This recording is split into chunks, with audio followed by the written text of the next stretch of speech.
Assalamualaikum warahmatullahi wabarakatuh. Selamat pagi anak-anak Bunda yang soleh dan soleha. Bagaimana kabarnya hari ini? Bunda harap anak-anak Bunda masih dalam keadaan sehat. Nah ya, amin. Anak-anak Bunda, hari ini kita belajar pada pembelajaran 3 dan 4 tema 2 subtema 2. Nah ya, anak-anak Bunda, hari ini kita belajar dari kompetensi dasar yaitu mata pelajaran IPA, Bahasa Indonesia, dan PPKN. Untuk tujuan pembelajaran ada 4 ya anak-anak Bunda. Kemudian untuk materi pembelajaran yaitu ada bagian tubuh hewan, kemudian wawancara, dan sikap yang harus kita lakukan terhadap hewan ya. Baiklah, untuk materi yang pertama kita akan belajar mengenai bagian tubuh ikan. Nah, anak-anak Bunda, ikan ini hidup di air ya, dan tidak hidup bila di darat. Jadi ikan ini harus hidup di air. Nah ya, ikan dapat hidup di air karena memiliki insang sebagai alat pernafasannya. Nah, anak-anak Bunda, bagian tubuh ikan itu ada kepala, sisik, badan, dan ekor ya. Kemudian ikan ini juga memiliki lubang hidung untuk mencium bau, kemudian mempunyai sirip punggung, sirip belakang, kemudian sirip ekor untuk mengatur arah gerak ikan, kemudian ada sirip perut, ada juga sirip dada, kemudian ada juga tutup insang yang di dalamnya terdapat insang untuk bernafas ya. Kemudian mulut untuk makan dan jalan masuk air ke insang. Jadi ikan ini bernafas dengan insang. Nah ya, itu adalah bagian-bagian dari tubuh ikan dan fungsinya. Nah ya, jadi ikan ini hidupnya di air. Kemudian ada juga bagian tubuh hewan yaitu burung. Nah ya, burung ini termasuk hewan yang hidup di darat. Burung ada yang dapat terbang dan ada yang tidak dapat terbang. Untuk contoh burung yang dapat terbang yaitu burung nuri dan burung pipit. Kemudian contoh yang tidak dapat terbang yaitu ayam dan penguin. Nah ya, nah, anak-anak Bunda ada juga bagian-bagian tubuh burung dan fungsinya. Bisa dilihat ya, untuk bagian tengah itu adalah badan dari burung. Kemudian bagian tubuh burung dan fungsinya yaitu ada kepala, kemudian mata untuk melihat, sayap untuk terbang, ekor untuk mengemudi ketika terbang, kemudian kaki untuk berjalan dan mengambil makanan, kemudian paruh untuk mengambil makanan, ada juga lubang hidung untuk bernafas, kemudian ada juga lubang telinga untuk mendengar. Nah ya, itu adalah bagian-bagian tubuh burung dan fungsinya. Jadi burung ini termasuk hewan yang hidupnya di darat. Kemudian ada juga bagian tubuh hewan yaitu serangga. Nah, anak-anak Bunda, ini adalah gambar mengenai bagian-bagian tubuh kupu-kupu dan fungsinya ya. Serangga adalah hewan yang sangat kecil. Serangga ada yang memiliki sayap dan ada yang tidak memiliki sayap.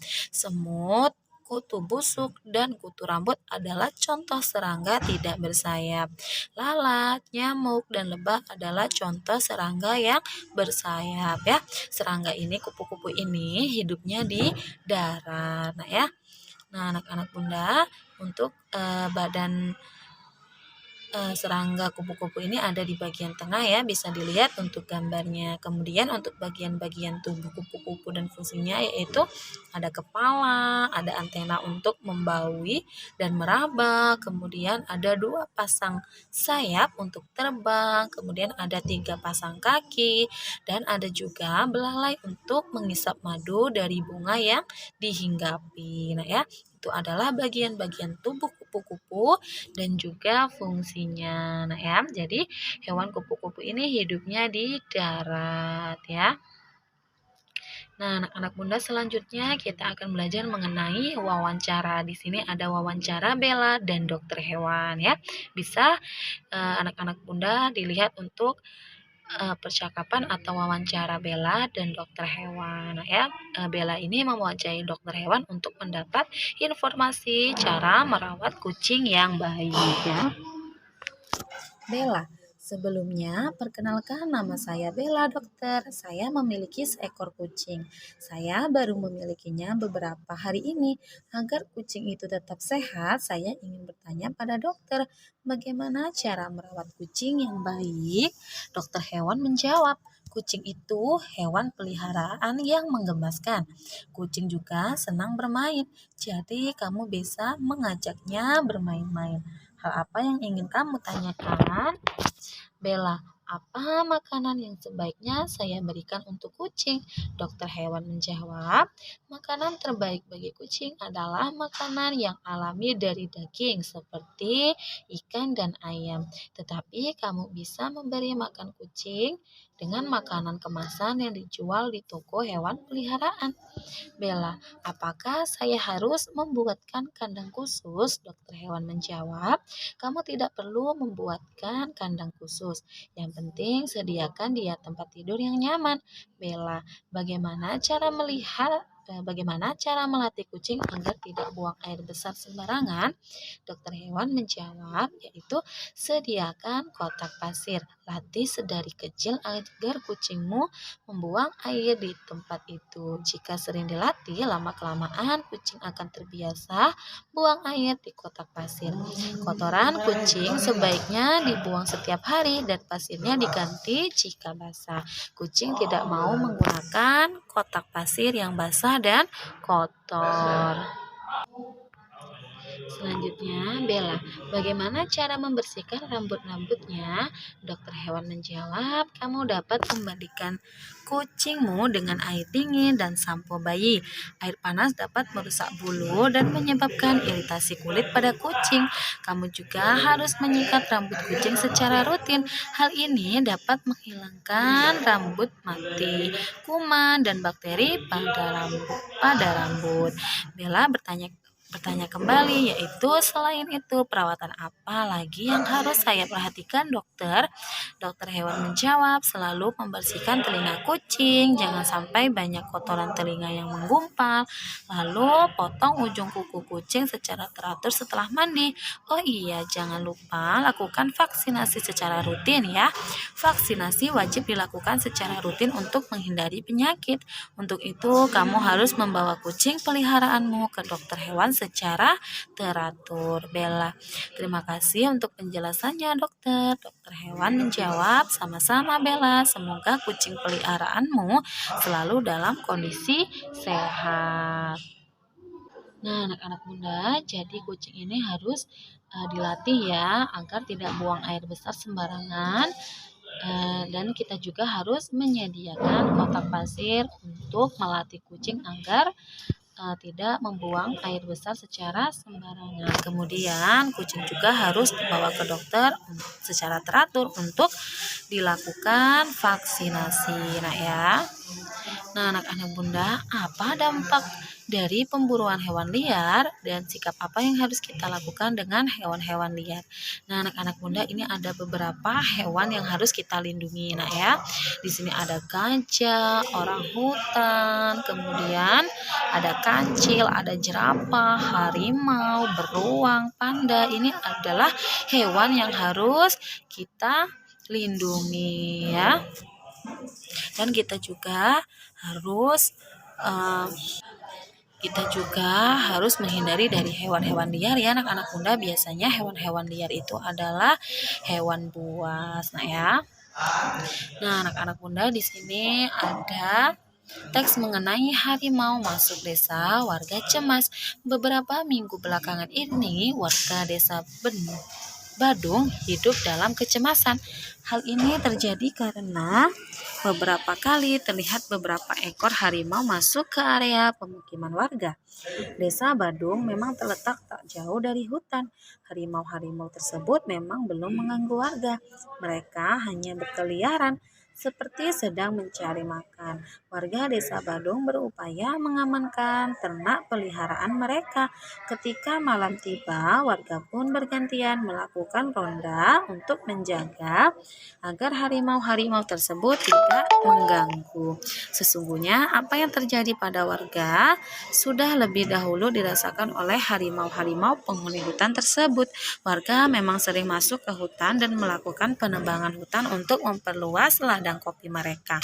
Tentu saja hal ini mengakibatkan habitat hewan hutan semakin sempit. Hak hidup hewan yang menjadi penghuni hutan terganggu. Pohon-pohon yang menjadi sumber makanan hewan-hewan kecil rusak. Akibatnya hewan-hewan kecil tersebut mencari makan di tempat lain. Nah, hewan besar seperti harimau yang memangsa hewan kecil pun kehilangan haknya untuk mencari makan di habitatnya sendiri. Naluri untuk meneruskan kehidupanlah yang membuat harimau-harimau tersebut kemudian mencari makan ke tempat lain. Itulah sebabnya harimau pun masuk ke desa Badung. Jadi demikian, apakah harimau yang mengganggu hak hidup warga desa Badung atau justru warga desa Badung yang mengganggu hak hidup harimau di hutan? Tentu saja warga desa Badung ya yang mengganggu hak hidup harimau di hutan karena sudah menebang pohon-pohon. Nah ya, kemudian sudah seharusnya kan manusia juga dikaruniai akal, budi pekerti, dan kebijaksanaan. Sudah seharusnya manusialah yang memahami kewajibannya untuk menjaga hak hidup makhluk lain di sekitarnya termasuk harimau. Nah, anak-anak bunda, di sini ada juga sikap yang harus kita lakukan terhadap hewan ya. Yang pertama, kita tidak boleh mengganggu habitat mereka. Yang kedua, kita tidak boleh membunuhnya tanpa sebab. Yang ketiga, sebaiknya membiarkannya hidup bebas dan tidak dikurung. Yang keempat, kita tidak boleh memperlakukannya dengan kejam seperti dibuat mainan, aduan, dan sebagainya ya. Kemudian yang kelima, kita tidak boleh memelihara sendiri satwa langka yang dilindungi pemerintah seperti macan, orang hutan, dan sebagainya. Ada juga hal yang harus diperhatikan jika memelihara hewan ya anak-anak bunda.